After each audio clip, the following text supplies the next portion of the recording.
আল্লাহকে ভয় করবে, যারা জান্নাত পাবে তারা। এই একটা জিনিস আজকের আলোচনা থেকে শুনে নিয়ে যা, সফলতা হলো জান্নাত পাওয়ায়। আর জান্নাত পাওয়া যাবে আল্লাহকে ভয় করলে। আল্লাহকে যিনি ভয় করবেন তিনি কখনো নামাজ ছাড়বেন না। অসংখ্য যুবক এই মাহফিলে এসেছে, যুবকদেরকে আমি দেখছি, যেই যুবকের অন্তরে আল্লাহর ভয় আছে ওই যুবককে কখনো যৌবন বয়সে গুনাহ করতে পারে নাকি? এখন গুনাহ করার জন্য গুনাহের সবচেয়ে বড় উপাদান আমাদের হাতেই আছে, নাম কি? আরো জোরে বলেন। এই মোবাইল ফোন হাতে নিয়েছে। মোবাইল ফোন হাতে নেওয়ার পরে যুবক যখন একাকী হয়ে যায়, যখন সে একা থাকে, তখন দেখা যায় মোবাইলের মধ্যে বাজে ভিডিও দেখে, পর্নোগ্রাফি দেখে, নাটক দেখে, সিনেমা দেখে। যুবক ভাইয়েরা, একটা জিনিস আজকের মাহফিল থেকে শিখো। আপনি হয়তো ভাবছেন কেউ আমাকে দেখছে না, আমার ভাই বোন বন্ধু বান্ধব কেউ জানে না আমি মোবাইলে কি করি, কি দেখছি। মোবাইলের মধ্যে পাসওয়ার্ড লাগায় রেখেছে, কেউ তো জানে না কি হচ্ছে। কিন্তু আমার বাবারা, আমার ভাইয়েরা, যুবক ভাইদেরকে বিশেষ করে বলছি, রাতের অন্ধকারে কিংবা একাকী নীরবে নিভৃতে আপনি মোবাইলে যা কিছু শুনেন না কেন আর যা কিছু দেখেন না কেন, সব কিছু যিনি দেখেন এবং জানেন তিনি কে। এই ভয়, আল্লাহর ভয়টা যদি কোনো যুবকের অন্তরে থাকে, মোবাইল দিয়ে গুনাহ করার সুযোগ আছে? কথা বলতে হবে, কোনো সুযোগ আছে? আল্লাহর ভয় যদি কোনো যুবকের অন্তরে থাকে, তো রাস্তাঘাটে হাঁটার সময় মেয়েদেরকে ডিস্টার্ব করবে না। অনেক যুবক ছেলেরা আছে রাস্তা দিয়ে যখন চলাফেরা করে মেয়েদের দিকে ফেল ফেল করে তাকায় থাকে। এক বন্ধু আরেক বন্ধুরে আবার কয়, দোস্ত দেখ কি যে দেখলাম, আমার মাথা তো ঠিক নাই। কি ভদ্র পোলা পাইন, ঠিক বলে সমর্থনও দিয়েছে, মানে কথার মিল আছে। আল্লাহ তাআলা কোরআনে বলেছেন, কুল্লিল মুমিনিনা ইয়াগুদ্দু মিন আবসারিহিম। ও নবী, মুমিন পুরুষদেরকে বলেন তারা যেন তাদের চক্ষুকে পরনারী থেকে নিম্নগামী করে। চক্ষু আল্লাহ দিয়েছেন, এই চোখের জন্য আল্লাহ আইনও দিয়েছেন। চক্ষু দিয়েছেন কে? আসতে বলবেন না, চক্ষু দিয়েছেন কে? তো চোখের আইনও যিনি দিয়েছেন তিনি কি? চোখের আইন হলো এই চক্ষুকে নিচের দিকে নামায় রাখো, পরনারী থেকে নিজের চক্ষুকে নিম্নগামী করে রাখো। আমার যুবক ভাইয়েরা, আল্লাহর ভয় যদি অন্তরে থাকে তাহলে নিজের চরিত্রটাকে সুন্দর করা যাবে। আল্লাহর ভয় ছাড়া শাসন দিয়ে কখনো কারো চরিত্র ঠিক করা যাবে? আল্লাহর ভয় যদি অন্তরে চলে আসে তাহলেই দেখবেন আপনি আল্লাহর দ্বীনের পথে, কোরআনের পথে চলতে পারবেন। এই যে মেয়েদের দিকে তাকালেই আপনার মাথা ঠিক থাকে না। আমার এখন ইউসুফ নবীর কথা মনে পড়ে গেল। ইউসুফ নবীর নাম আপনারা জানেন কি জানেন না? ইউসুফ নবীর ঘটনাটা হালকা করে বলবো। ইউসুফ নবীকে আল্লাহ এত সুন্দর করে বানিয়েছেন, এই দুনিয়ার অর্ধেক সৌন্দর্য আল্লাহ তাকে দান করেছেন। আল্লাহু আকবার। দুনিয়ার অর্ধেক সৌন্দর্য আল্লাহ তাকে দিয়েছেন, তার দিকে তাকালে চোখ ফেরানো যেত না। এত সুন্দর সুপুরুষ তিনি ছিলেন, এত সুন্দর মানুষ তিনি। তাকে দেখে মিশরের সেই যুগে সুন্দরী নারীরা তার রূপে মুগ্ধ হয়ে অনুভূতি শূন্য হয়ে ফল কাটতে গিয়ে নিজেদের আঙ্গুল কেটে ফেলেছে, তারা টেরও পায় না। আল্লাহু আকবার। শৈশবকাল থেকে যে ঘরে তিনি লালিত পালিত হয়েছেন, সেই ঘরের সুন্দরী মহিলা জুলাইখা ছোট্টবেলা থেকে ইউসুফ নবীকে তার চোখের সামনে দেখছে। ইউসুফ নবী যখন যৌবনে পদার্পণ করলেন, জুলাইখা আবার ইউসুফ আলাইহিস সালামকে তার কাছে পাওয়ার জন্য ব্যাকুল হয়ে গেল। একদিন সে নির্জনে তার দাসীর মাধ্যমে ইউসুফ আলাইহিস সালামকে তার একেবারে বেডরুমে খাস কামরায় নিয়ে আসলো। 7টি দরজা ছিল, সবগুলো দরজা বন্ধ করে দিল। তারপরে বলল, ইউসুফ, এখানে তুমি আর আমি, আর কেউ নাই, আসো আমার মনোবাসনা পূরণ করো। শোনো যুবক ভাইয়েরা, ইউসুফ নবী তখন মনে মনে চিন্তা করলেন, দুষ্ট এই মহিলা কি বলে, সে বলছে এখানে নাকি আমি আর সে। দুষ্ট মহিলা তো জানে না এই বন্ধ দরজার ভেতরে, এই আটকে পড়া রুমে সে আর আমি থাকলেও আমাদের সকল কিছু যিনি দেখছেন তিনি কে? ইউসুফ নবী বললেন, না, তুমি আর আমি একা নই, এখানে আমার রব আছেন, আমার রব সব কিছু দেখছেন। জুলাইখা বলল, দেখো এখানে আমরা নিরিবিলিতে আছি, আসো আমার মনোবাসনা পূরণ করো। যখন জুলাইখা ইউসুফ নবীকে এমন কুপ্রস্তাব দিল, তিনি কি রিপ্লাই করলেন? আল্লাহ তাআলা ইউসুফ নবীর জবাবটা কোরআনে কারিমে উঠায় দিলেন। ইউসুফ নবী তখন জুলাইখাকে জবাব দিলেন, মাআযাল্লাহ, তুমি আমাকে যে প্রস্তাব করেছ, যে বাজে কাজের কথা বলেছ, এই জন্য আমি পানাহ চাই কার কাছে? প্রস্তাব ফিরিয়ে দিলেন। এরপরে আল্লাহকে ভয় করে তালাবদ্ধ দরজার দিকে তিনি যখন দৌড় দিলেন, আল্লাহ তাআলা তার নবী ইউসুফ আলাইহিস সালামের উপরে খুশি হয়ে গিয়ে 7টি দরজা, সবগুলো দরজার তালা খুলে দিয়ে আল্লাহ তার জন্য দরজাগুলো খুলে দিলেন। আমার যুবক ভাইয়েরা, চরিত্রকে বানাতে হবে এমন, ওই যে বুখারী, মুসলিম, তিরমিজি বিখ্যাত হাদিসের অনেকগুলো গ্রন্থে হাদিস এসেছে, সামাতুন ইউযিল্লুহুমুল্লাহু ফি যিল্লিহি ইয়াওমা লা যিল্লা ইল্লা যিল্লুহ। 7 শ্রেণীর মানুষকে রব্বুল আলামিন হাসরের মাঠে আরশের ছায়ার নিচে জায়গা দিবেন, যেদিন আল্লাহর আরশের ছায়া ছাড়া আর কোনো ছায়া থাকবে না। তার মধ্যে এক শ্রেণীর লোক হবে এমন, রাজুলুন দাআতহু ইমরাআতুন যাতু মানসিবিন ওয়া জামাল, যাকে কোনো সুন্দরী মেয়ে, সুন্দরী কোনো নারী বাজে কাজের আহ্বান করে, আর ওই যুবক তখন বলে, ইন্নী আখাফুল্লাহ, আমি আল্লাহকে ভয় করি। এই কথা যে ব্যক্তি বলবে, এই রকম করে নিজের চরিত্র যারা হেফাজত করবে, এদেরকে আল্লাহর আরশের ছায়ার নিচে যিনি জায়গা দিবেন তিনি কে? আল্লাহর ভয় যদি অন্তরে থাকে, যুবকের চরিত্র ভালো থাকবে। আল্লাহর ভয় যদি অন্তরে না থাকে, মা বাপ শাসন করে, পুলিশ জেলখানায় নিয়ে পিটালেও তার চরিত্র ভালো হবে। আল্লাহর ভয় থাকলে কোনো ভাই ব্যবসা করলে ব্যবসায়ের মধ্যে প্রতারণা করবে না। অনেক মানুষ আছে ব্যবসায়ের মধ্যে প্রতারণা করে ওজনে কম দেয়। ব্যবসার মধ্যে দেখা যায় 1 নাম্বার জিনিসের সাথে 2 নাম্বার জিনিস ঢুকায় দেয়। অবশ্য এই খাসলত, এই স্বভাব আমাদের বাঙালিদের মধ্যে একটু কম। জি, বাজারে মাছ নিয়ে বসেছে, দেখবেন মাছের বাজারে ভালো ভালো মাছগুলো উপরে দিয়ে পচা পচা মাছগুলো নিচে দিয়ে দেয়। তারপরে বলে এই যে সব মাছ কিন্তু তাজা আছে, এই যে উপরে ভালো মাছ নিচে পচা মাছ রেখে দিলেন। এটার নাম হলো প্রতারণা। আল্লাহর ভয় যদি কোনো ব্যবসায়ীর অন্তরে থাকে, এমন প্রতারণা কি করতে পারে নাকি? আপনার প্রতারণার খবর কাস্টমার না জানলেও যিনি জানেন তিনি কি? আল্লাহর ভয় থাকলে কোনো মানুষ সুদ খাবে না। সুদ খুরে এখন সমাজ ভরে যাচ্ছে, সুদের সাথে সম্পৃক্ত, যাতে টাকা পয়সা তাড়াতাড়ি বেড়ে যায়, তাড়াতাড়ি ধনী হতে পারে। বিভিন্ন গ্রামে গ্রামে অনেক লোকেরা সুদে টাকা দেয়। অবশ্য এইরকম সুদখোর আমাদের পাটুয়ারিটারিতে নাই, এইরকম সুদখোর আমাদের কালীগঞ্জে নাই। সে ভাবছে আমি যদি মানুষকে সুদে টাকা দেই, তো মানুষ যদি আমাকে সুদ সহ টাকাটা ফেরত দেয়, এই রকম যদি আমি সুদ খাইতে পারি, সুদের সাথে সম্পৃক্ত থাকতে পারি, কম সময়ে আমি ধনী হয়ে যেতে পারবো। কি আর বলবো, দুঃখের কথা, অনেক মানুষ এমন আছে দেখলে লাগে না সুদখোর, মুখে দাড়ি, মাথায় টুপি, গায়ে পাঞ্জাবি, আজান হলে একদম হুজুরের পিছনে নামাজও পড়ে। লোকটা হলো এমন, মসজিদেও থাকে সামনের কাতারে, আবার সুদ খাওয়ার বেলায়ও সামনের কাতারে। কোন মানুষ যদি আল্লাহকে ভয় করে, সে কি কখনো সুদ খেতে পারবে নাকি? কারণ সুদকে হারাম করে দিয়েছেন কে? আল্লাহ তাআলা বলেছেন, আহাল্লাল্লাহুল বাইআ ওয়া হাররামার রিবা। আল্লাহ ব্যবসা হালাল করেছেন, সুদকে হারাম করে দিয়েছেন। সুদ এত মারাত্মক গুনাহ, সুদ এত ভয়াবহ গুনাহ, সুদের 70টারও বেশি গুনাহ আছে। এর মধ্যে একেবারে লোয়ার ক্লাস, নিম্ন ক্যাটাগরির গুনাহ হলো নিজের মায়ের সাথে জিনা করা। যারা সুদখোর, এরা ভালো না খারাপ? কথা বলছেন না কেন? যে ব্যক্তি মুখে বলে আমি আল্লাহকে ভয় করি, আবার সুদ খায়, বলেন তো সে কি আসলে আল্লাহকে ভয় করে নাকি? যে ব্যক্তি আল্লাহকে ভয় করে, সে কখনো ঘুষ খাবে না। আরে ঘুষখোর আমাদের সমাজে আছে না নাই?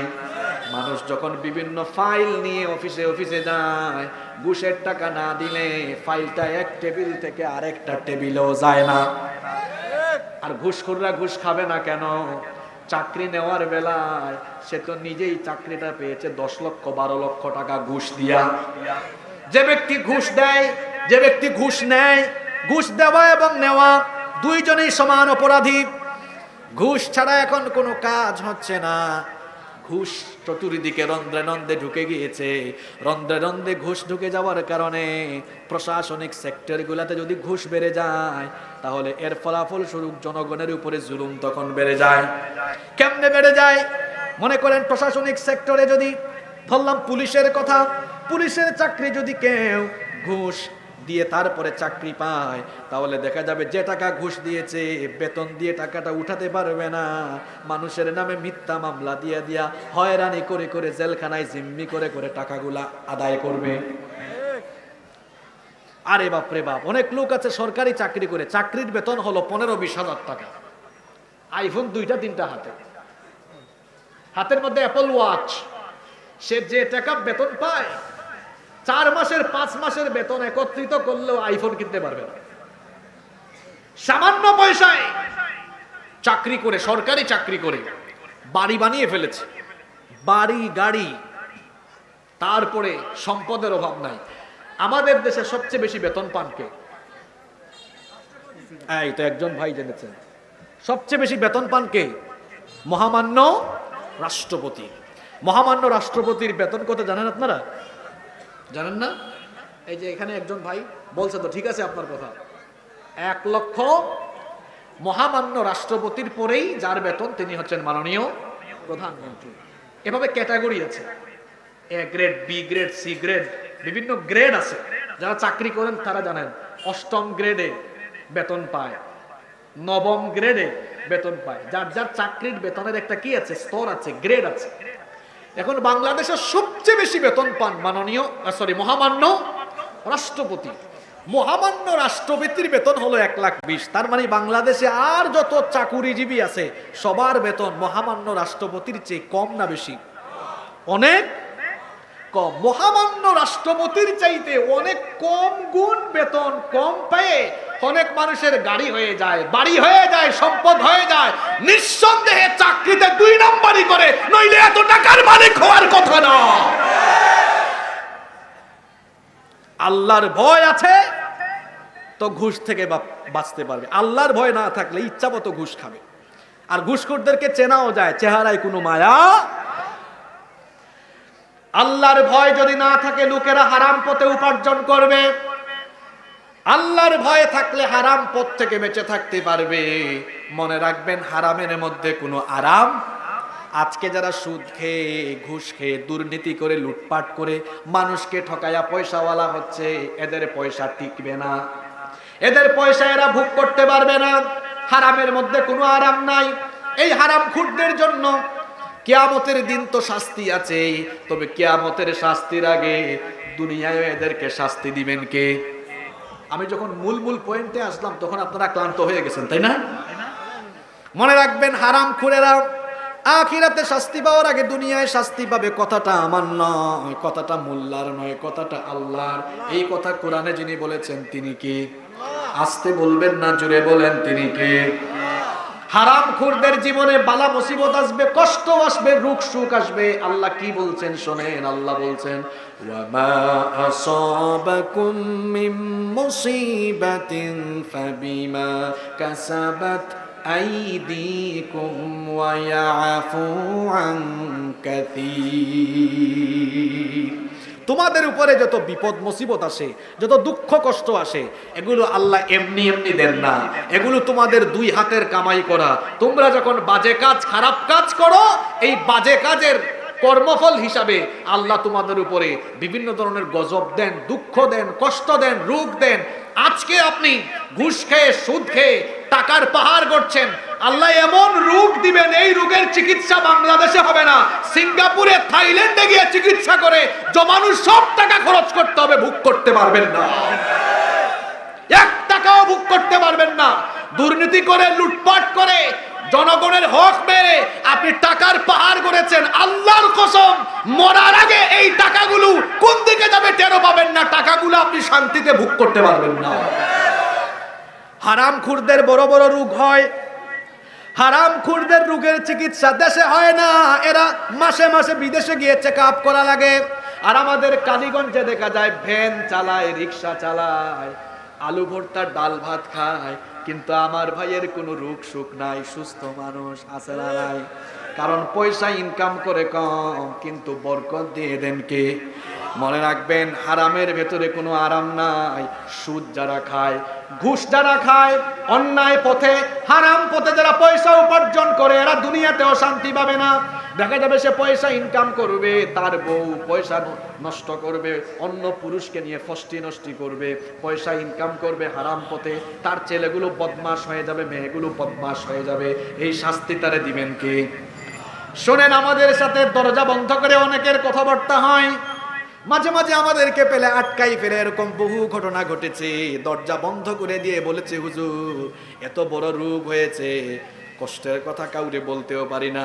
কেউ বা আবার বলে, হুজুর ছেলে মেয়েগুলো মানুষ হলো না, ছেলে একটা পাগল হয়ে গেছে, মেয়েটা আরেক ছেলের হাত ধরে পালিয়ে গিয়েছে। কেউ বা আবার বলে, হুজুর ছেলে মেয়ে দুইটা মাদকাসক্ত হয়ে গিয়েছে। দরজা যেহেতু বন্ধ, আমিও তখন সাহস করে বলি, ভাই মিথ্যা বলবেন না, আপনার ইনকামের ভেতরে কোনো হারাম আছে কিনা বলেন। তখনই মাথাটা নিচু হয়ে যায়। হারামে কোনো আরাম পাবেন না। হারামের শাস্তি দুনিয়ায়, হারামের শাস্তি তো আখিরাতে আছেই, তবে এর শাস্তিটা শুরু হবে কোথায়? আরো জুড়ে বলে, দুনিয়ায়। কারণ আল্লাহর কোরআন তো মিথ্যা নয়, আমার কথা মিথ্যা হতে পারে। আল্লাহ বলেছেন, তোমাদের উপর যত বিপদ আসবে, মুসিবত আসবে, কষ্ট আসবে, দুঃখ আসবে, যাতনা আসবে, অসুস্থতা কিংবা যাই আসবে, এমনি আসবে না, দুই হাতে তোমরা কামাই করে রেখে নিয়ে আসবে। এজন্য খবরদার, সাবধান, অন্যায় পথে, হারাম পথে উপার্জনের চিন্তাও করবেন না।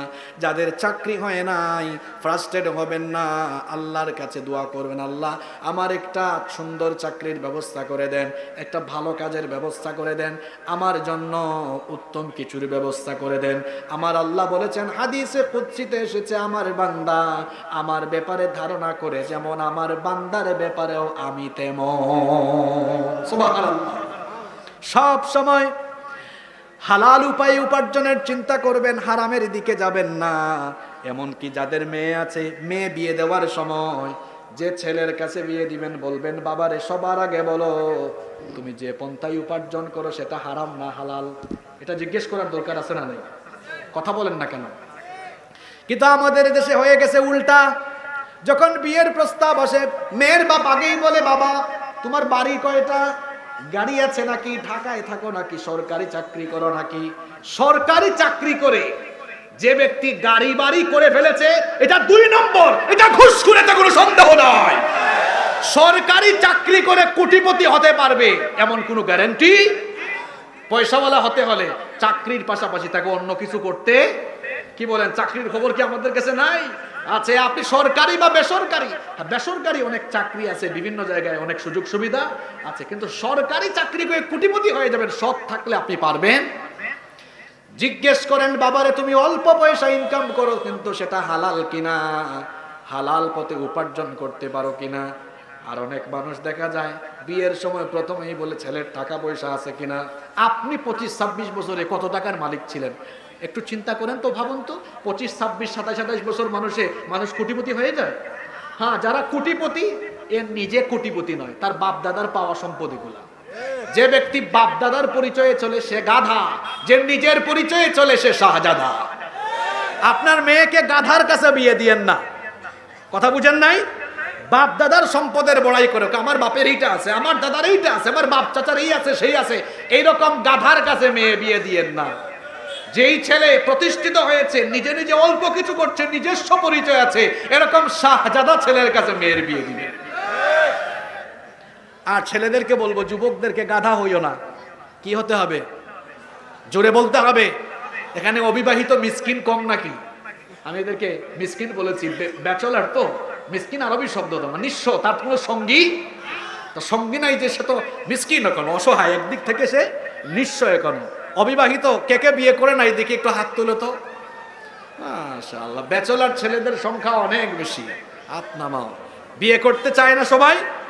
আপনারা বিয়ে কঠিন করে ফেলেছেন। রংপুরে এই এলাকায় কি বিয়ে শাদী সহজ না কঠিন? সহজ আছে না? বিয়েতে অতিরিক্ত খরচ, অতিরিক্ত মোহরানা, এই কারণে ছেলেগুলো সঠিক সময়ে বিয়ে করতে পারছে না। সমাজে জিনা বেড়ে যাচ্ছে। বিয়ে কঠিন হলে জিনা বেড়ে যায়। বিয়ে সহজ হলে সমাজ থেকে জিনা কমে যায়। এজন্য বিবাহের ব্যবস্থা করে দিতে হবে। আল্লাহ কোরআনে বলেছেন ওয়া আনকিহুল আয়ামা, আল্লাহ বলেছেন তোমরা কি করো, আমার বান্দাবান্দীদের বিবাহের ব্যবস্থা করে। আল্লাহর ভয় যদি কারো মধ্যে থাকে হারাম পন্থায় উপার্জন করবে না। আল্লাহর ভয় যদি কারো মধ্যে থাকে সে কখনো ব্যবসা করতে গিয়ে প্রতারণাও করবে না।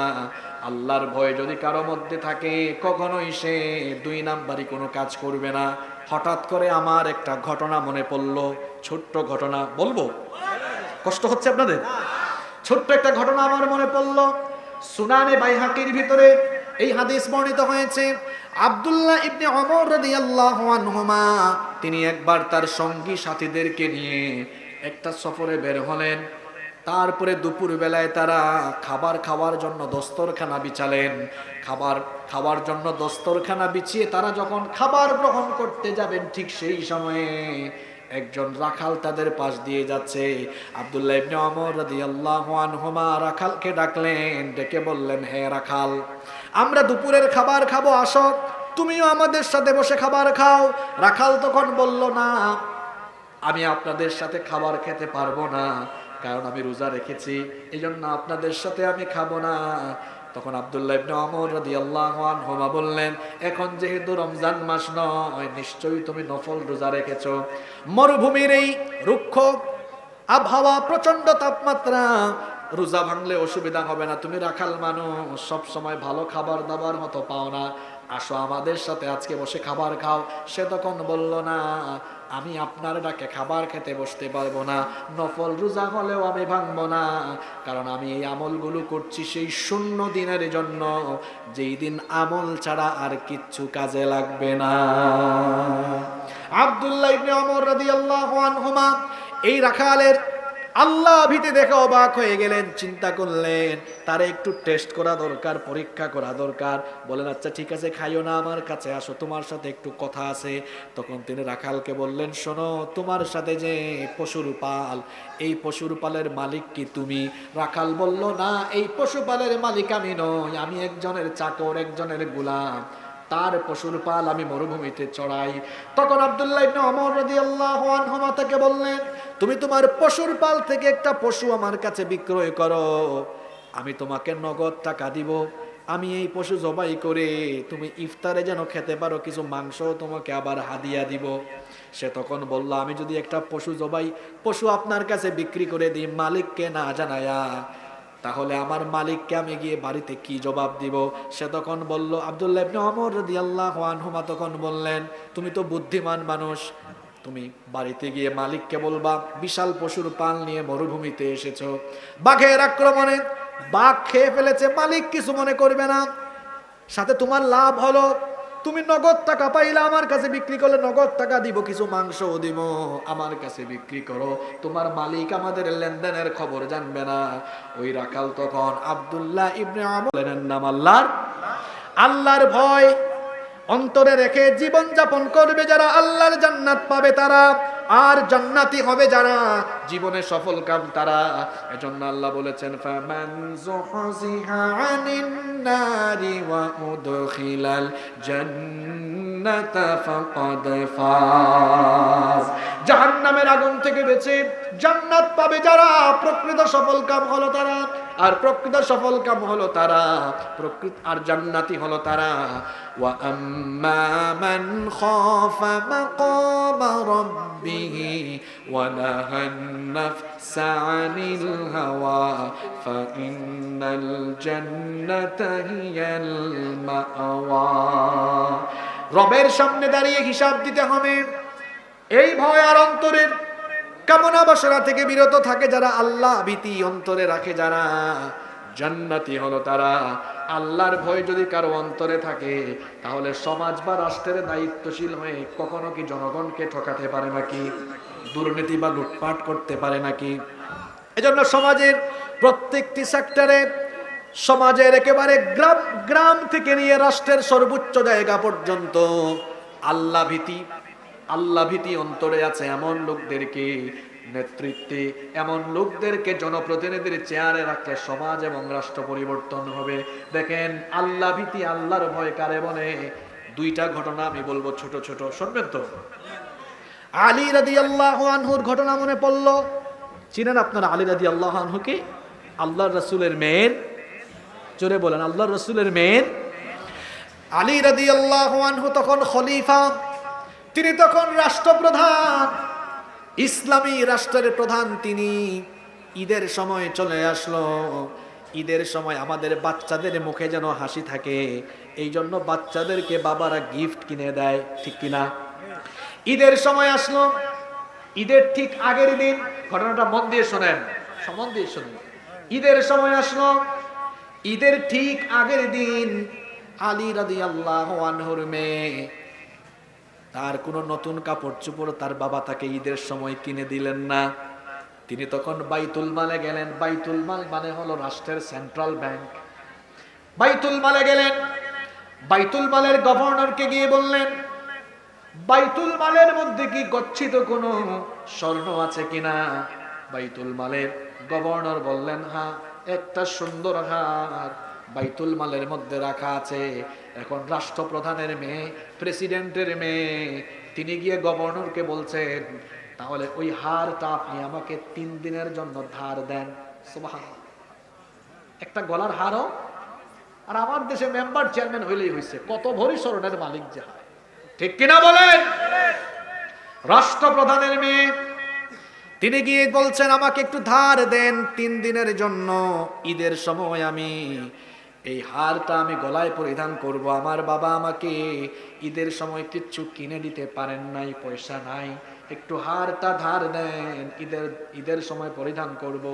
বাইতুল মালের গভর্নর এই কথা শুনে তার দিলে একটু দরদ চলে আসলো। রাষ্ট্রপ্রধানের মেয়ে ঈদের সময় আনন্দ করবে, তার একটু গহনাও নাই। তিনি বললেন, ঠিক আছে, 3 দিনের জন্য নাও, 3 দিন পরে ফেরত দিয়ে দিও। কথা শুনতেছেন? মেয়ে খুশি হয়ে এটা নিয়ে চলে গেলেন। বাড়িতে গিয়ে তিনি যখন পরিধান করলেন, আলী রাদিয়াল্লাহু আনহু সেটা দেখলেন। দেখার পরে তিনি তাকে ডাকলেন, ডেকে বললেন, মাগো, তোমার গলার মধ্যে স্বর্ণের হার আমি তো তোমাকে কিনে দেই নাই, এটা তুমি পেয়েছো কোথায়? মেয়ে তখন বললেন, আব্বা জান, আমি বাইতুল মালের গভর্নরকে বলে 3 দিনের জন্য এটা ধার এনেছি। সঙ্গে সঙ্গে আলী রাদিয়াল্লাহু আনহু বাইতুল মালের গভর্নরকে ডেকে আনলেন। ডেকে এনে বললেন, আমার পারমিশন ছাড়া, আমার অনুমতি ছাড়া তুমি এই স্বর্ণের হার আমার মেয়েকে কি জন্য ধার দিয়ে দিলে? তিনি তখন বললেন, আপনারই তো মেয়ে, আপনার মেয়ে গিয়ে বলেছেন, চিন্তা করলাম প্রেসিডেন্টের মেয়ে চেয়েছেন, নিশ্চয়ই প্রেসিডেন্টকে বলেই এসেছেন, এই জন্য আমি দিয়ে দিয়েছি। তিনি বললেন, না, আমার পারমিশন ছাড়া আমার পরিবারের কাউকে তুমি রাষ্ট্রের সম্পদ থেকে কিচ্ছু দিতে পারবা না, কারণ রাষ্ট্রের এই সম্পদের পাহারাদার হলাম আমরা। রাষ্ট্রের সম্পদকে আমরা নিজেদের মতো আমরা ভোগ করতে পারি না। আল্লাহু আকবার। আমার দেশে এখন রাষ্ট্র কিংবা সমাজের দায়িত্ব পেলে দেখা যায় মাঝে মাঝে, এই তো বিভিন্ন টিভি চ্যানেলের বক্তব্য, ডিবিসি নিউজ চ্যানেল, 24 সময় টিভি সহ অনেকগুলো টেলিভিশন চ্যানেলে, গত বছরের কথা মনে আছে কিনা আপনাদের জানি না, ওই যে বাংলাদেশে বিদ্যুতের একটু শর্ট ছিল 2-3 মাস, মনে আছে? লোডশেডিং হয়েছে আপনাদের এলাকায়, 2-3 মাস খুব লোডশেডিং হয়েছে। প্রধানমন্ত্রীও তখন বলেছিলেন, সরকারি কর্মকর্তা কর্মচারীরা একটু বিদ্যুৎ ব্যবহারে আপনারা সচেতন হন। তখন অকটেনের সমস্যা দেখা দিয়েছিল, জ্বালানি তেলের সমস্যা দেখা দিয়েছিল। তখন রাষ্ট্র থেকে নির্দেশনা এসেছিল, সরকারি গাড়ি যারা ব্যবহার করেন, সরকারি কাজেও যেন গাড়িটা একটু কম ব্যবহার হয়। তখন টেলিভিশনের ক্যামেরা যখন মাঠে নামলো, দেখা গেল গাড়ি দেওয়া হয়েছে রাষ্ট্রীয় বিভিন্ন দায়িত্বশীলদেরকে রাষ্ট্রের কাজে ব্যবহারের জন্য, কিন্তু দেখা দিয়েছে টেলিভিশনে আমরা দেখেছি ছেলে মেয়েকে স্কুলে আনা নেওয়ার কাজে, এমনকি তাদের ড্রাইভার, পিয়ন, চাকর বাকরের ছেলে মেয়েকেও স্কুলে আনা নেওয়া, বাজার সাজার সকল কাজ গাড়ি দিয়ে চলতেছে। এগুলো রাষ্ট্রের আমানত নাকি রাষ্ট্রের সম্পদের খেয়ানত? আরো জোরে বলেন। এগুলো হলো খেয়ানত। আলী রাদিয়াল্লাহু আনহু প্রেসিডেন্ট, তিনি ধমকি মারলেন, ধমক মারলেন, গভর্নরকে বললেন, আমার পারমিশন ছাড়া আমার মেয়েকে কেন দিলে? মেয়েকে বললেন, মা, এক্ষুনি তোমার গলার হার এক কোণে খুলে বাইতুল মালের গভর্নরকে দাও, শোনো তুমি যদি এটা বাইতুল মালের গভর্নর থেকে না বলে নিজের প্রেসিডেন্টের মেয়ে ক্ষমতা বলে নিয়ে আসতে, তাহলে আমি তোমাকে চুরি করার অপরাধে শাস্তি দিতাম। আল্লাহু আকবার। যেহেতু বলেই এনেছো, আমাকে না জানিয়ে এনেছো, অপরাধ করেছো, দিয়ে দাও। মেয়ে বললেন, আব্বা জান শুধু ঈদের দিন সকালে পরিধান করে এতটুকু অনুমতি দেন। তখন বাবা বললেন, রাষ্ট্রপ্রধানের মেয়ে বলে তুমি রাষ্ট্রের সম্পদের অপব্যবহার করতে পারো না, এক্ষুনি গলার হার খুলে ফেরত দিয়ে দাও। তখনকার রাষ্ট্রপ্রধান আলী রাদিয়াল্লাহু আনহু, তার অন্তরের মধ্যে কি ছিল? কথা বলছে না, আরো জোরে বলেন, কার ভয়? আল্লাহর ভয় যদি কোনো দায়িত্বশীলের মধ্যে থাকে, তাহলে ক্ষমতা পাওয়ার পরে 5 বছর পরে সম্পদ বাড়বে না, আরো উল্টা কমবে। কিন্তু দেখা যায় ক্ষমতা পাওয়ার পরে মানুষের সম্পদ বাড়ে, তার মানে শেষরা চুরি আর দুর্নীতির অভ্যাস যায় নাই। শুনেন, আল্লাহর ভয় কারে বলে? ওমর রাদিয়াল্লাহু আনহুর আরেকটা ঘটনা আমার মনে পড়লো, বলবো না, কষ্ট হচ্ছে। ওমর রাদিয়াল্লাহু আনহু ঘরের ভিতরে মোমবাতি জ্বালিয়ে তিনি কাজ করছেন। সেই যুগে তো এইরকম ইলেকট্রিক্যাল লাইট ছিল না, মোমবাতি জ্বালিয়ে ঘরের মধ্যে তিনি কাজ করছেন। এমন সময় তার কিছু আত্মীয় স্বজন দেখা করার জন্য ভেতর দেখা করতে এসে তারা দরজার মধ্যে নক করলেন, আসতে পারি? তিনি বললেন, দাঁড়াও, অপেক্ষা করো, এদেরকে দরজায় দাঁড় করিয়ে দিই। তার সামনে থাকা মোমবাতির আগুন তিনি তখন ফু দিয়ে নিভিয়ে দিলেন। নতুন করে আরেকটি মোমবাতিতে তিনি আগুন ধরালেন, আগুন জ্বালালেন। এরপরে বললেন, এবার তোমরা ভিতরে আসো।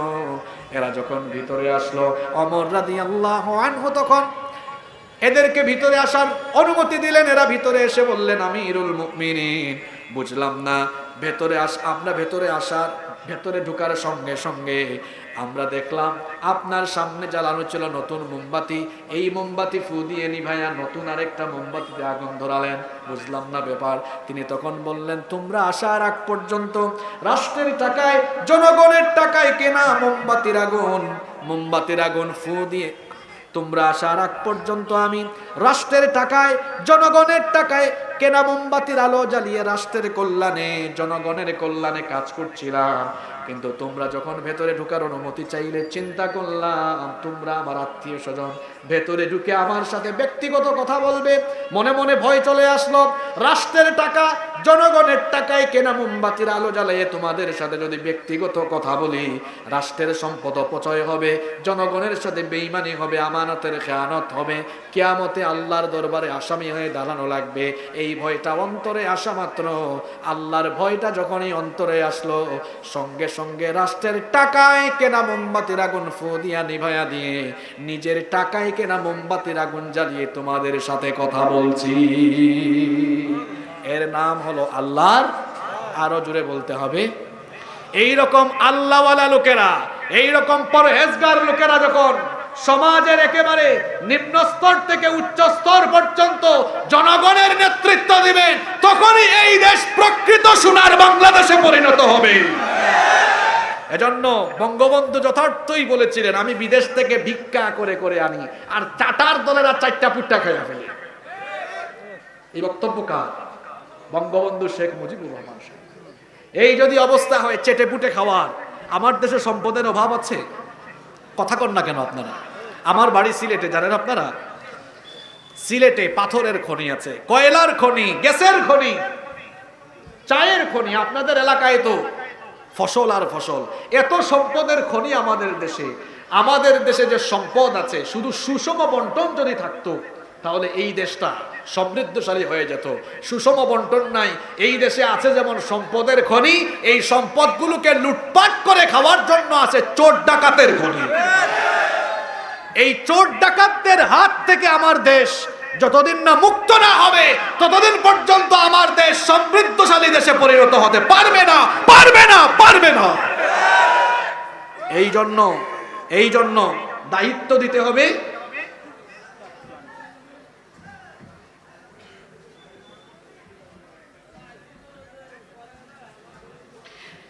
এজন্য কষ্ট হচ্ছে আপনাদের।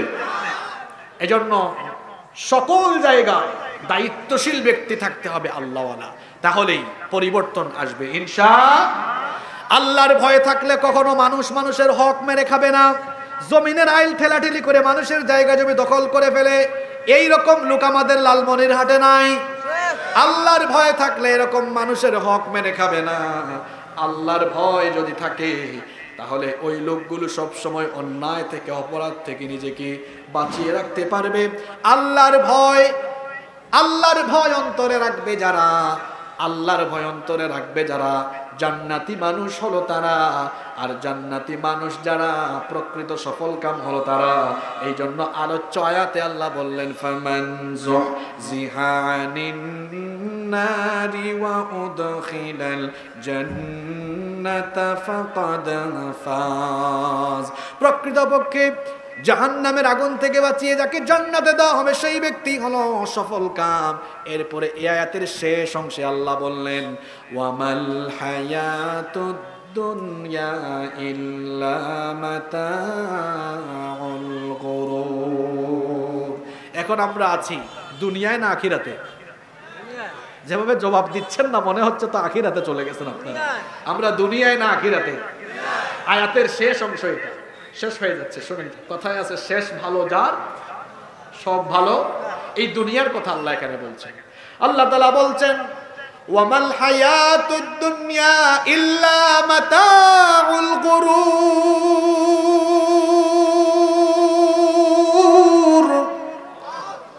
দুনিয়ার জীবন পার্থিব ছলনা, পার্থিব ছলনা আর ধোঁকা ছাড়া কিচ্ছু নয়। আল্লাহ দুনিয়ার জীবনকে বলেছেন ধোঁকা। আরো জোরে বলতে হবে, দুনিয়ার জীবনটাকে আল্লাহ কি বলেছেন? ধোঁকা। এই ধোঁকা হলো তাদের জন্য যারা দুনিয়া চায় আখিরাত চায় না। দুনিয়া চায় আখিরাত চায় না, এরা ধোঁকায় পড়ে আছে। বলবেন হুজুর এরা কেমনে ধোঁকায় পড়ে আছে?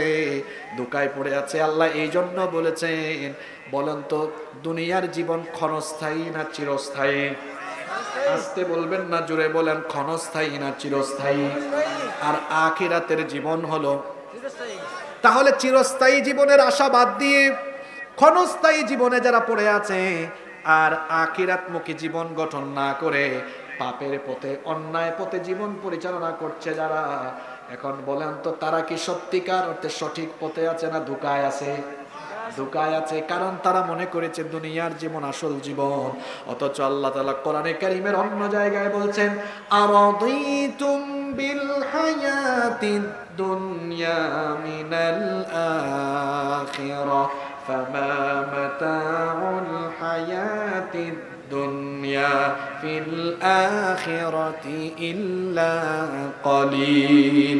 তবে কি তোমরা দুনিয়ার পরিবর্তে আখিরাতের জীবনকে প্রাধান্য দিচ্ছ? অথচ আখিরাতের তুলনায় দুনিয়ার জীবন হলো খুবই তুচ্ছ, খুবই নগণ্য। আল্লাহ তাআলা অন্য আয়াতে বললেন, বাল তুসিরুনাল হায়াতাদ দুনিয়া ওয়াল আখিরাতু খায়রুন ওয়া আবকা।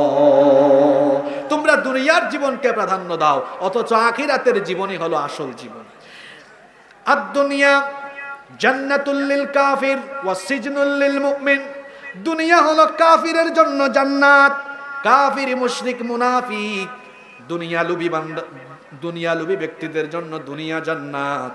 আর মুমিনের জন্য এই দুনিয়া হলো জেলখানা। মুমিনের জন্য দুনিয়াটা হলো, জোরে বলেন, জেলখানার মধ্যে সুখ আছে না দুঃখ, আনন্দ না কষ্ট? দুনিয়া হলো মুমিনের জন্য জেলখানা। কষ্টটা কেন? একটু সুদ খাইলে, একটু ঘুষ খাইলেই তো একটু আরামে থাকা যায়, আয়েশে থাকা যায়, টাকাওয়ালা হওয়া যায়। কিন্তু বান্দা আল্লাহকে ভয় করে সুদও খায় না, ঘুষও খায় না, হারাম পথেও যায় না। এই জন্য একটু কষ্ট করে চলে, পোশাক আশাক বেশি নাই, খাবার দাবার ভালো খাইতে পারে না, এই জন্য কষ্ট আছে না নাই? এজন্য দুনিয়ার জীবন মুমিনের জন্য সুখের না কষ্টের? আরো জোরে বলেন, সুখের না কষ্টের? কষ্টের। আর যারা দুনিয়া লোভী, পেট পূজারী, যারা হারামখোর, এদের জন্য দুনিয়া জান্নাত। আল্লাহর ভয় এদের অন্তরে নাই, এরা দেখা যায় সুদও খায়, ঘুষও খায়, হারাম পথেও চলে, হালালও বুঝে না, হারামও বুঝে না, যেটা সামনে পায় ওইটাই খায়, জনগণের সম্পদ লুটপাট করে, রাষ্ট্রের সম্পদ লুটপাট করে, কারণ দুনিয়াকে সে জান্নাত মনে করে। আমরা কি দুনিয়াকে জান্নাত মনে করি নাকি? আসতে বলবেন না, জোরে বলেন। আমরা কি দুনিয়াকে জান্নাত মনে করি নাকি? আর একটু জোরে। আমাদের জন্য আল্লাহর জান্নাতটাই হলো আসল জান্নাত। এজন্য দুনিয়াকে আমরা ধোঁকা মনে করি, ছলনা মনে করি। কারণ আল্লাহ তাআলা এই আয়াতের শেষে বলেছেন, ওয়ামাল হায়াতুদ দুনিয়া ইল্লা মাতাউল গুরুর। দুনিয়ার জীবন ছলনা এবং ধোঁকা ছাড়া আর কিচ্ছু নয়। এই একটা আয়াতের তাফসীর আমরা শেষ করলাম। আসেন এবার শিক্ষা আর দীক্ষা নিয়ে বাড়ি যাব। সবার মনোযোগ আছে তো? আপনাদের জন্য 5টা পুরস্কার এসেছে। কাদের জন্য? এখান থেকে 5 জন পাবেন পুরস্কার একটু পরে ইনশাআল্লাহ। আসলে এবার শিক্ষা নেই। সূরা আলে ইমরানের 185 নম্বর আয়াতের তাফসীর আমরা করলাম আজকে। এখান থেকে শিক্ষা কি? 1 নম্বর শিক্ষা হলো আমরা সবাই মরে যাব। এখন হোক আর পরে হোক, আমরা সবাই মরণশীল। আমরা সবাই কি? এই মৃত্যুর কথা মনে থাকবে তো? মৃত্যুর কথা মনে থাকলে পাপের চিন্তা আকাঙ্ক্ষা অন্তরে কম আসে, অন্তরে আসে না। 1 নম্বর শিক্ষা, আমরা মরণশীল। ইন্না লিল্লাহি ওয়া ইন্না ইলাইহি। আমরা এসেছি কার কাছ থেকে? আমরা আল্লাহর। ইন্না লিল্লাহ, নিশ্চয়ই আমরা আল্লাহ। ওয়া ইন্না ইলাইহি রাজিউন, ফিরে যাব কার কাছে? 1 নম্বর শিক্ষা, আমরা আল্লাহর কাছেই চলে যাব। সুতরাং দুনিয়ার কিচ্ছু কিংবা দুনিয়ার কোনো ধোঁকায় আমরা পড়ব। 2 নম্বর শিক্ষা হলো কিয়ামতের দিন আল্লাহ আমলের পুরাপুরি বদলা দিবেন। এজন্য যার কর্ম হবে যেমন প্রতিফল পাবেও।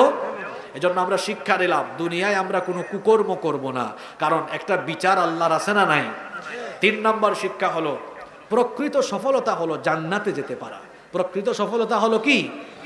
এজন্য আমাদেরকে জান্নাতমুখী জীবন যাপন করতে হবে। 4 নম্বর শিক্ষা হলো আজকের আলোচনায় বলেছি জান্নাতি কারা? কি বলেছি? যারা শুনছে, এই যে এরা রিয়েল শ্রোতা। ওই যে বলছিলাম আমার দেশে ওয়াজ হয় বেশি, আমল হয় কম। আমল হয় ঠিক আছে, ওই যারা শোনে এরা ঠিক মতো গিয়ে দেখেন এদের লাইফ স্টাইলে মোটামুটি ঠিক আছে। জান্নাতি কারা? আল্লাহকে ভয় করে যারা, নামাজ ছাড়ে তারা, ব্যবসায় ওজনে কম দেয় তারা, ঘুষ খায় তারা, সুদ খায় তারা, জনগণের দায়িত্ব পাইলে লুটপাট করে তারা, বেপরদা থাকে তারা, আল্লাহকে ভয় করে জীবন যাপন করবে যারা, জান্নাতি হবে। সর্বশেষ শিক্ষা হলো এই দুনিয়ার জীবনকে আসল জীবন মনে করা যাবে না। এটা ছলনা, এটা ধোঁকা। শেষ কথা কি বলেছিলাম? দুনিয়া মুমিনের জন্য জেলখানা, কাফিরের জন্য জান্নাত। মনে থাকবে? আল্লাহ আমাদেরকে এই আয়াতের আলোকে আমাদের জীবন পরিচালনার তৌফিক দান করেন। আমরা সবাই বলি আমিন। আজকের কমিটিকে ধন্যবাদ এই কারণে, তারা একটি সুন্দর সেশন রেখেছেন। তাদেরকে 5টি প্রশ্ন করা হবে। যারা এই প্রশ্নগুলোর জবাব দিতে পারবেন তাদেরকে ডেকে এনে এখানে পুরস্কৃত করা হবে। এই পুরস্কারের ব্যবস্থা কমিটি করেছে আলহামদুলিল্লাহ। প্রশ্ন এখানে আছে, তবে এগুলো যদি সহজ হয়ে যায় আমার আলোচনার ভিতর থেকেও আমি কিছু প্রশ্ন করব ইনশাআল্লাহ। এতে কনসেন্ট্রেট, ঠিক আছে ইনশাআল্লাহ। আচ্ছা, এখানে অনেকগুলো প্রশ্ন এসেছে, এগুলো দিতে গেলে আমাদের সময় চলে যাবে। আগে আমরা এটা শেষ করি, আর সময়ও অনেক হয়ে গেছে। আসেন আমরা 5 জনকে এখান থেকে খুঁজে বের করব। এই 5 জনকে পুরস্কৃত করা হবে ইনশাআল্লাহ। আমাকে একটু সহযোগিতা করতে হবে। এখানে স্বেচ্ছাসেবক যারা আছেন আপনারা একটু দেখবেন, হ্যাঁ, কে আগে হাত তুলে। যিনি আগে হাত তুলবেন তাকে উত্তর দেওয়ার জন্য বলা হবে। প্রশ্নের পরে উত্তর দিবেন না, প্রশ্নের পরে উত্তর দেওয়া। যিনি পারেন হাত তুলবেন, যিনি আগে হাত তুলবেন তাকে আগে সুযোগ দেওয়া হবে। এরকম 5টা প্রশ্ন করে 5 জনকে ডেকে এনে পুরস্কার দেওয়া হবে। আচ্ছা,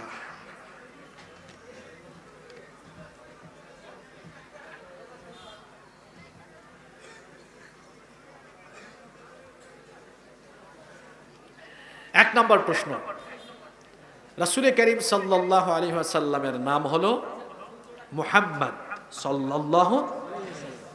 নবীজির নাম মুহাম্মদ রেখেছিলেন কে? যিনি পারেন হাত তোলেন। এই এই দাঁড়ান দাঁড়ান, এনে হাত তুলছে আগে না? বলেন। ঠিক আছে, আপনি চলে আসেন, আমরা একজনকে পেয়ে বলেন। আসেন, দাদার নাম কি? নাম বলেন। ঠিক আছে, আসেন, একজনকে পেয়ে গেলাম। মাশাআল্লাহ, সবাই একটু মনোযোগী থাকবেন। নবী করিম সাল্লাল্লাহু আলাইহি ওয়াসাল্লামের সন্তান ছিল মোট কয়জন? এই প্রশ্ন বাতিল, উত্তর দিয়ে দিছে। কয়েকজন দিছে উত্তর? আচ্ছা দেখি তো, 8 জন ছিল। না উত্তর দিয়ে দিছে তো। আপনি কি কমিটি? আপনি এর বাইরে তাই? আচ্ছা, সেকেন্ড কোশ্চেন, উত্তর দেওয়া যাবে না, হাত তুলবেন। নবীজির ওফাতের আগের সর্বশেষ আমল কি ছিল? বললে তো হবে না।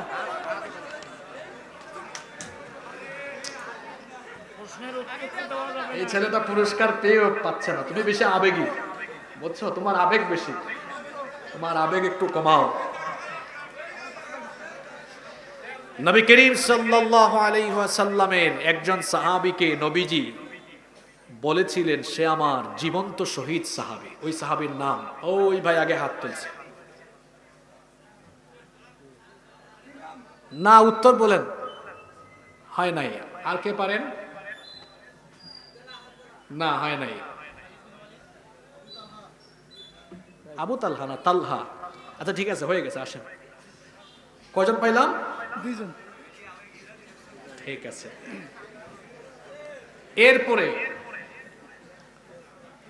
খুব অ্যাট্রাকটিভ একটা সেশন চলছে, তাই না? মাশাআল্লাহ মাশাআল্লাহ। ঠিক আছে, এর পরবর্তী প্রশ্ন হলো, এটা প্রশ্ন ভুল হয়েছে, এটা প্রকাশ্যে না, গোপন হবে। নবী করিম সাল্লাল্লাহু আলাইহি ওয়াসাল্লাম নবুয়ত লাভের পরে গোপনে দাওয়াত দিয়েছেন কতদিন? হয় নাই। আর কে হাত তুলছিলেন? এ তুলছে পরে। হয় নাই। 3 বছর। ইয়েস।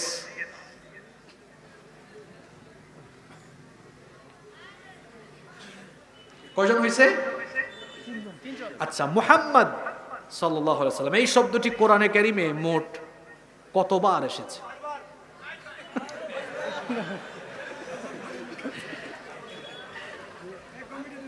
নবীজি মদিনায় যাওয়ার পরে যে সাহাবীর বাড়িতে অবস্থান করেছিলেন ওই সাহাবীর নাম কি? আপনি তো সব ফাঁস করে দিলেন। আচ্ছা, এখানে নাই লেখা, আমি একটা প্রশ্ন করি, নবীজির জীবনের সর্বশেষ যুদ্ধ ছিল কোন যুদ্ধ? ওই যে, হ্যাঁ হ্যাঁ না,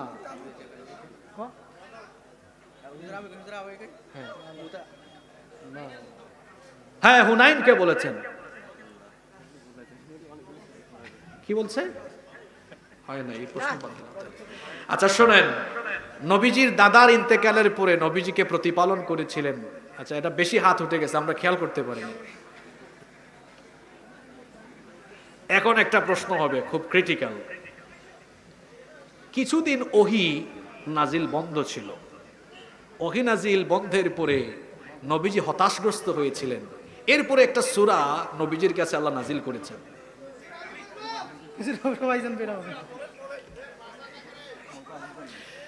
পূর্ণাঙ্গ হিসাবে নবীজির কাছে সর্বপ্রথম কোন সূরা নাজিল হয়েছে? হয় নাই। উনি হাত তুলছে আগে, আমি দেখছি। ফাতিহা, চলে আসেন। এনে আগে হাত তুলছে। পূর্ণাঙ্গ নাজিল হয়েছে। কয়জন হয়েছে? আরো একজন বাকি না? ঠিক আছে। কোন সূরাটি তিলাওয়াত করলে আল্লাহ দাজ্জালের ফিতনা থেকে বাঁচায় দিবেন? এটা সবাই জানে।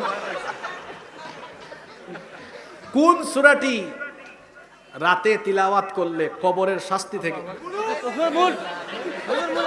তবে আমি খুব আনন্দিত, আপনাদের লালমনিরহাটের মানুষ দিন জানে। ঠিক আছে, ঠিকই বলছেন। হ্যাঁ, হাত উঠাইতে হবে। যাই হোক, একটা সুন্দর সেশন চলছে এখন। তবে একটা জিনিস ভালো লাগছে, মনে রাখার মতো, আপনাদের এলাকাকে আমি মনে রাখবো। আসলে আপনাদের এলাকার মানুষজন দিন সম্পর্কে জানে, এটা আমি নিজেই বুঝতে পেরেছি। আসলে আলোচনা করলে বোঝা যায়, আপনারা যে মনোযোগ দিয়ে শুনেছেন, এরকম মনোযোগী শ্রোতা অন্য কোথাও পাওয়া যায় না, আলহামদুলিল্লাহ। আচ্ছা, সর্বপ্রথম নবীজির সিনা চাক সাক্ষ্যে সদর হয়েছে কত বছর বয়সে?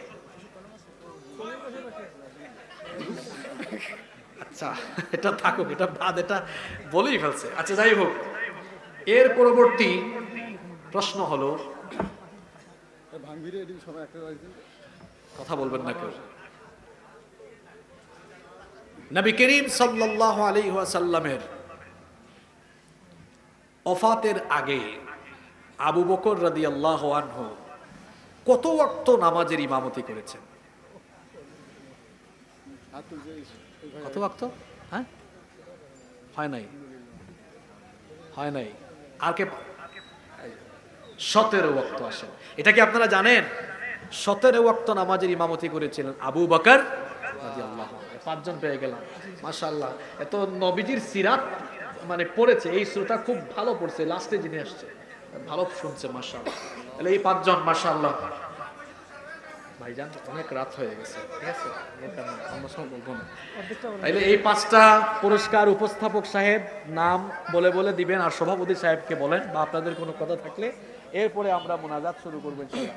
এই 5টা পুরস্কার সভাপতি সাহেবকে দিয়ে দেওয়ান। আজকে সভাপতি সাহেব আছেন না? আপনি তো সভাপতি সাহেব না? সভাপতি সাহেবের হাত দিয়ে দেওয়ান, এটা সুন্দর। আপনি দিবেন 5টা পুরস্কার ইনশাআল্লাহ। জি, সবাই বসেন আপনারা। না, সভাপতি সাহেব দিন, উনি মুরব্বী মানুষ, সুন্দর হবে।